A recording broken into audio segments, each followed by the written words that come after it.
안녕하세요. 자, 이번 시간에는 빈체제 그리고 자유주의 민족주의 운동에 대해서 살펴보도록 하겠습니다. 우리 이전에 프랑스 혁명 배웠었죠? 이 머리수 투표와 신분별 투표를 두고서 이 3신분이 머리수 투표하자 하면서 테니스 코트에서 결의를 하고, 그리고 거기서 국민의회를 만들면서 프랑스 대혁명이 시작이 되었어요. 그러면서 이제 왕정이 쫓겨나게 되고 공화정이 있었다가 이 로베스피에르가 아주 공포 정치를 하니까 사람들이 다시 왕정으로 돌아가고 싶어 했고, 그런 가운데서 나타난 사람이 나폴레옹이었어요.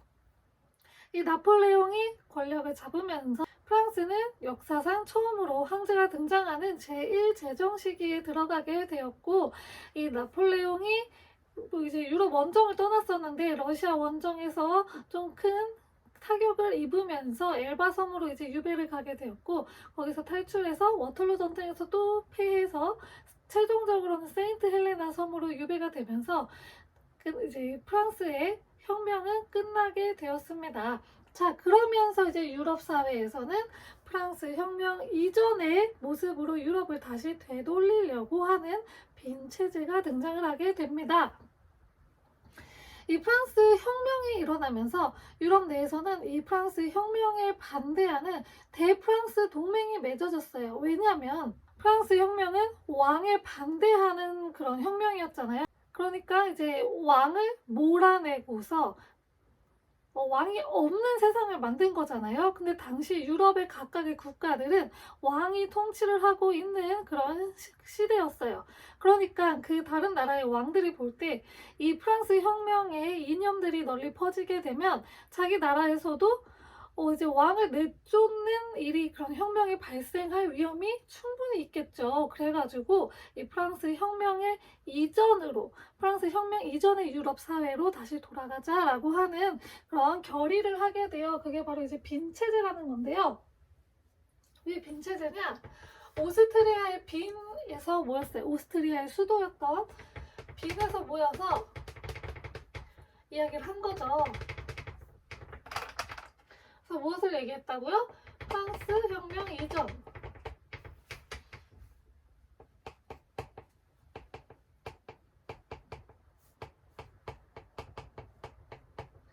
이전으로 돌아가자라고 하면서 이걸 이제 복고주의라고 이야기를 하고, 누가 주도를 했냐?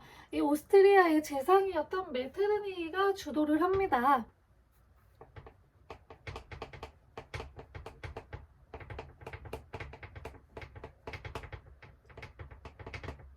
자, 이 메테르니히는 이 유럽 내에서 프랑스 혁명 이후에 자유주의, 민족주의 운동들이 몇 개 일어나요.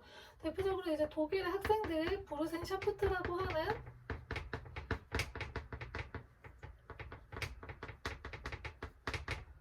조직을 만들어서 이제 그 자유주의 운동을 했고, 러시아에서도 러시아 장교 이제 연합인 데카보리스트의 공개가 일어나게 됩니다.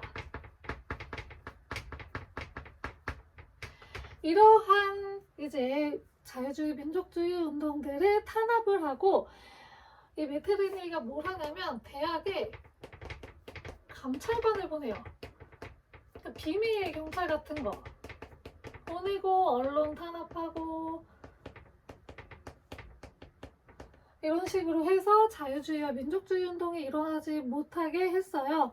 그리고 무엇을 이제 빈체제에서 만드냐면, 이 다시 한번 혁명이 일어나지 못하게 군사적 제재가 좀 필요하겠다 한 거예요. 그래서 가장 먼저 맺어진 거는 신성동맹인데요.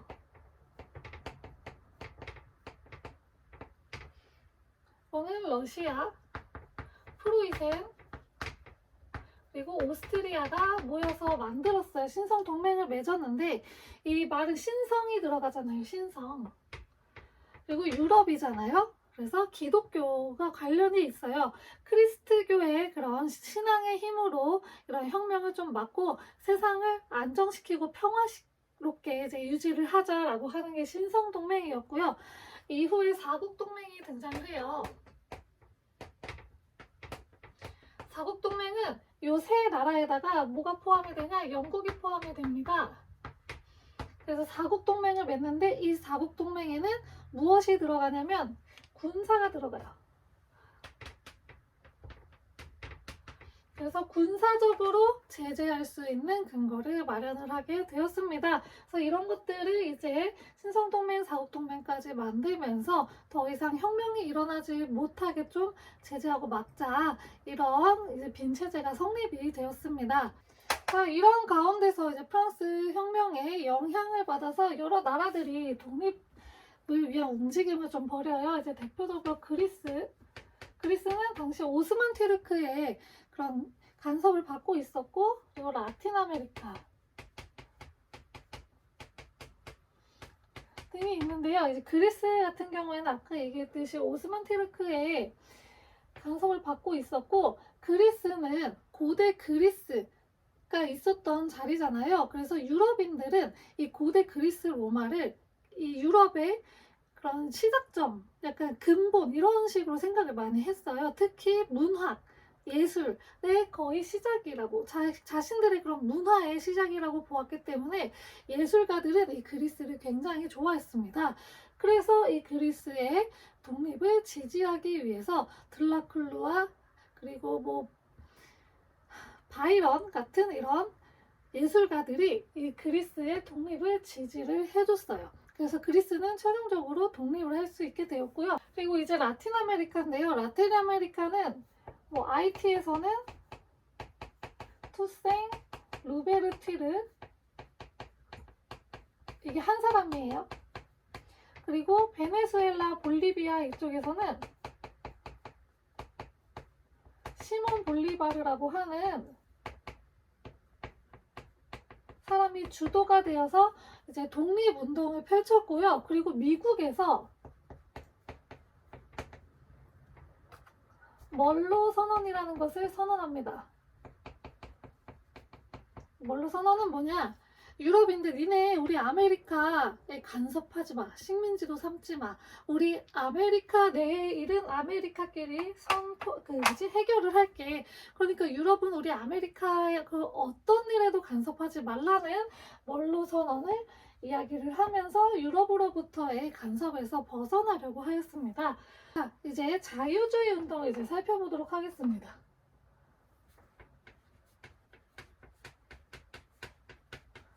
자유주의 운동, 먼저 프랑스부터 보도록 하겠습니다.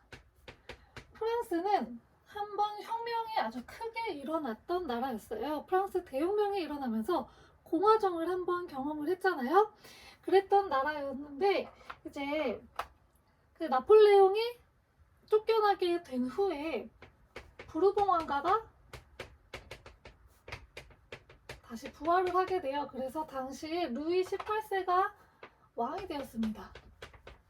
이 루이 18세가 이런 말을 했어요. 자기는 프랑스 혁명에서 배운 것도 아무것도 없고, 자기는 유럽, 그 혁명 전에 유럽만, 프랑스만 기억한다. 그러니까 프랑스 혁명에 대해서 굉장히 부정하는 말을 한 거죠. 그래서 다시 한번 왕정이 이제 복고가 됐고요. 이를 이은 샤를 10세가 7월 칙령을 내립니다.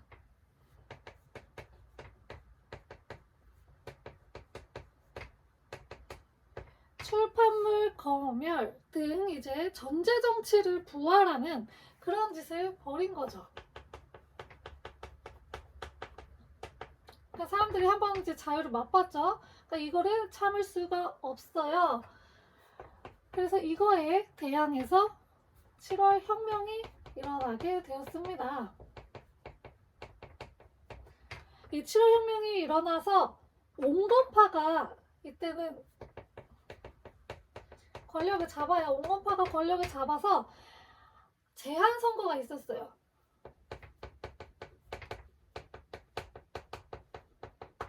자, 그리고 이 7월 혁명으로 루이 필리프가 왕위에 오르게 되고요. 이 7월 혁명은 옆나라 벨기에에 영향을 줘서 벨기에가 독립을 하게 됩니다. 벨기에는 당시 네덜란드의 지배를 받고 있었어요. 그래서 벨기에가 독립을 하게 되는데, 자, 여기서 제한 선거가 있었다고 했잖아요. 그러자 이제 선거권을 부여받지 못한 이제 노동자 계층, 이런 사람들이 불만을 갖기 시작을 해요. 그래서 다시 한번 혁명이 일어나는데 그것이 바로 2월 혁명입니다.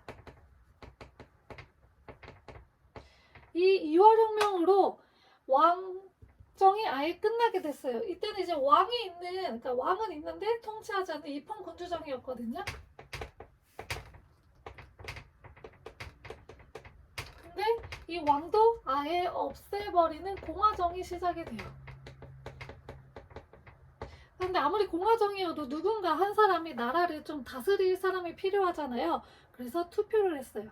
투표했더니 누가 이제 당선이 됐냐?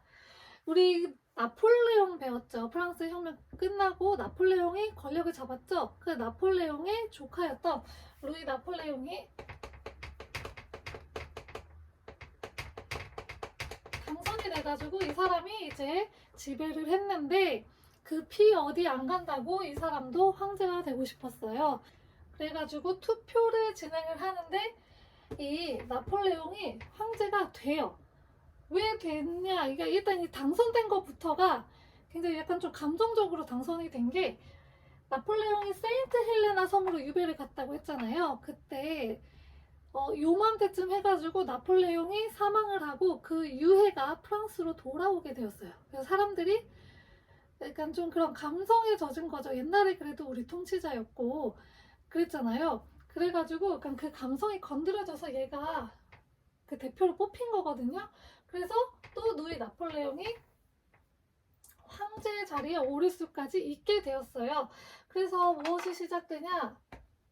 두 번째 제정. 아까 나폴레옹 이 전 시간에 나폴레옹 대1 제정이 시작이 되었는데 그 조카에 의해서 제2 제정이 시작되었고 루이 나폴레옹은 나폴레옹 3세가 되었습니다.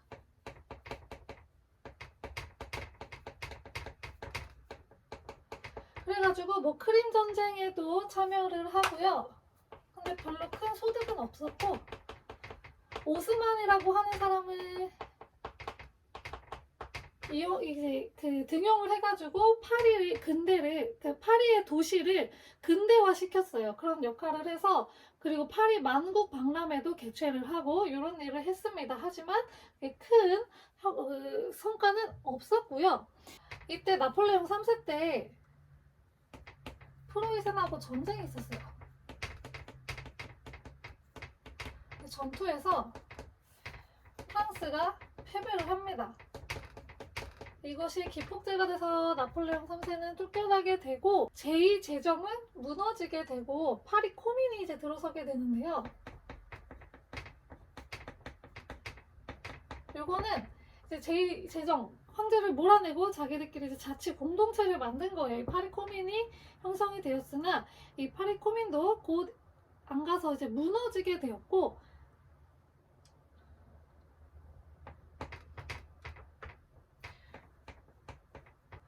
제3공화정이 들어서게 되면서 좀 안정이 돼요. 그래서 이때 이제 대통령 임기를 7년으로 하는 제3공화정이 형성이 되었습니다. 이게 이제 프랑스의 자유주의였고요. 다음은 영국입니다.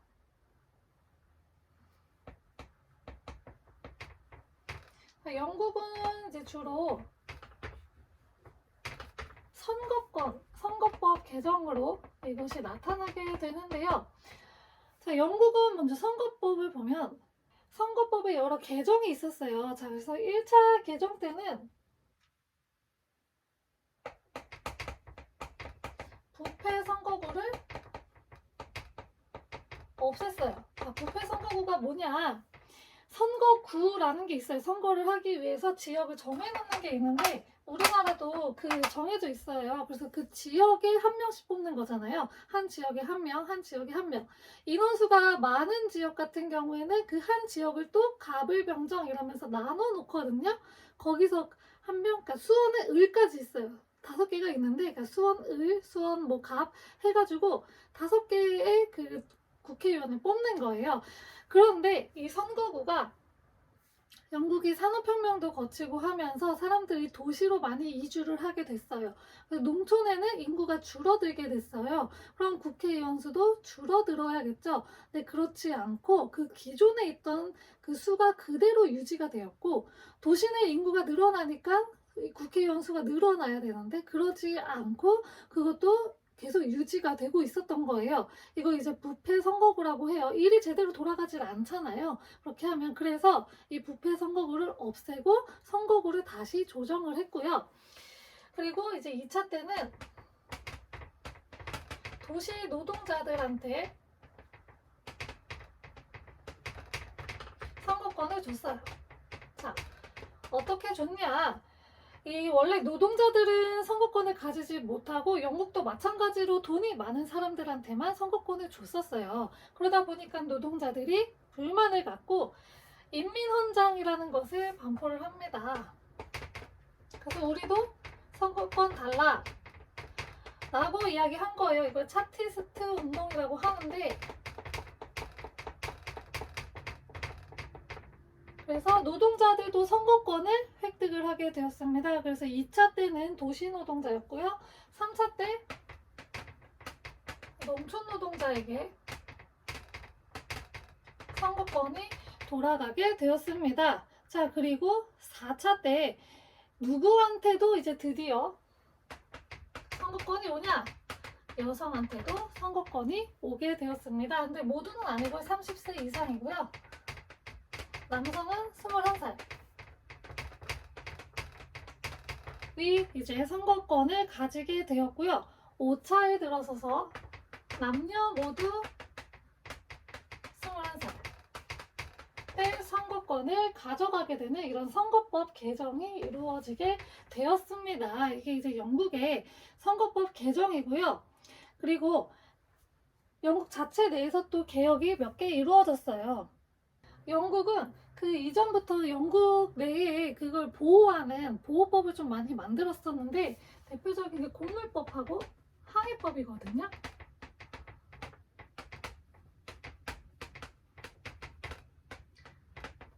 항해법은 그 크로멜 얘기하면서 얘기했던 그거고요. 공물법은 그 외국에서 들어오는 쌀 있죠. 곡물에 대해서 그 관세를 매겨가지고 국내에 그런 농민들을 보호하는 법이에요. 근데 이게 좀 소비자들을 보호하는 건 아니에요. 소비자들도 원하는 좀 쌀을 더 사고 싶은데 그러기가 좀 힘들어지기 때문에 이런 곡물법과 항해법을 모두 폐지시켰습니다. 자, 그리고 뭐 심사법 폐지시키고 가톨릭 해방령 같은 것도 내려서 종교에 있어서 뭐 관직 진출에 제한을 받는다거나 이런 것도 없어지게 되었습니다. 이게 이제 영국의 자유주의 운동입니다. 자, 다음은 이제 민족주의 운동입니다. 자유주의는 자유를 추구하는 거고, 그러면 민족주의는 무엇일까요? 자, 민족주의, 민족이라는 개념이 유럽에는 그 이전엔 잘 없었어요. 그냥 우리 지역 사람, 나는 어디 지역 사람이야 라고 이야기를 했던 그런 게 있었는데, 나폴레옹의 침입을 막아내면서 쟤는 프랑스고 우리는 뭐 독일이야, 약간 이런 것들이 이제 형성이 되기 시작을 한 거죠. 우리 민족 이런 게. 그러면서 유럽의 민족주의가 싹트기 시작을 하는데요. 여기서 살펴볼 민족주의 대표적인 나라는 독일과 이제 이탈리아를 살펴보도록 하겠습니다. 자, 먼저 이탈리아 먼저 보도록 하겠습니다. 독일과 이탈리아는 모두 이제 통일된 국가는 아니었어요. 안에가 분열이 돼 있어서 각각의 약간 그 도시국가를 가지고 있었던 나라들이었는데, 분열이 되어 있다 보니까 이걸 좀 강하게 통일을 해서 강한 나라로 좀 만들려고 했던 게 이 독일과 이탈리아의 민족주의 운동이에요. 그래서 이탈리아도 이제 통일을 하려고 했습니다. 마치니라는 사람이 먼저 등장을 하는데요. 마치니는 청년 이탈리아당이라는 것을 만들어요. 그러면서 통일이 필요하다 라고 주장을 하게 되었습니다. 이후에 누가 등장을 하냐? 카보우르라고 하는 사람이 등장을 해요. 카보우르는 위에서부터 내려오기 시작을 합니다. 그래가지고 어디를 이제 병합을 하냐? 중북부 이탈리아를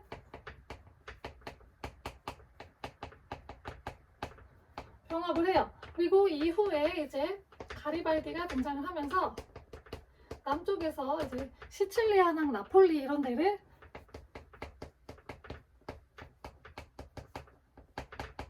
통일을 해요. 그래서 이제 만난 거죠. 그러면서 이제 점점 통일이 되면서 최종적으로 여기 이후에 얘네들이 다 못했던 지역 베네치아랑 로마까지 최종적으로 갖고 오게 되면서 이탈리아 통일이 이루어지게 되었습니다. 다음은 독일입니다. 독일은 독일 내에서 누가 주도를 하냐? 프로이센이 주도를 해요. 먼저 이제 이 독일 내에서 경제적인 통합을 먼저 하자라고 해서 관세 동맹이 맺어져요. 관세는 세금이죠. 그래서 이거를 매기지 말자. 우리끼리는 이제 관세 매기지 말자 하는 관세 동맹이 맺어져서 약간 경제적으로 먼저 통일을 하고요. 그리고 나서 이제 프로이센에 누가 등장을 하냐? 비스마르크라고 하는 재상이 등장을 하게 됩니다. 이 사람이 이제 독일 통일에 주도적인 역할을 하는데요. 이 비스마르크는 군사를 동원해야 된다라고 해서 의회의 허락을 받지 않고 군사를 동원하는 이른바 철일 정책이라는 것을 실시를 하게 되었습니다. 그러면서 이제 독일 통일이 점차 주도가 되었고 먼저 북독에 먼저 통일을 했어요. 자, 근데 이 원칙이 뭐냐? 오스트리아는 배제였어요. 일단 오스트리아랑 전투를 해서 프로이센이 이겼고, 그리고 오스트리아를 제외한 약간 소독일 주의가 프랑크푸르트에 의해서 채택이 돼요. 그래가지고 오스트리아를 제외한 이제 국가들 사이에서 독일 통일이 이루어졌고, 북독일을 먼저 통일을 시키고, 남독일을 배제시키는 게 아니고 남독일하고도 조금씩 이제 비밀 동맹을 맺으면서 남독일까지 통일을 하게 되었습니다. 그러면서 최종적으로 독일의 통일이 이루어지게 되었습니다. 비렐름 1세가 황제에 오르면서 독일이 통일되었습니다. 자, 이번 시간에 이제 프랑스 혁명 이후에 벌어졌던 빈체제, 자유주의 운동, 민족주의 운동에 대해서 살펴보았습니다.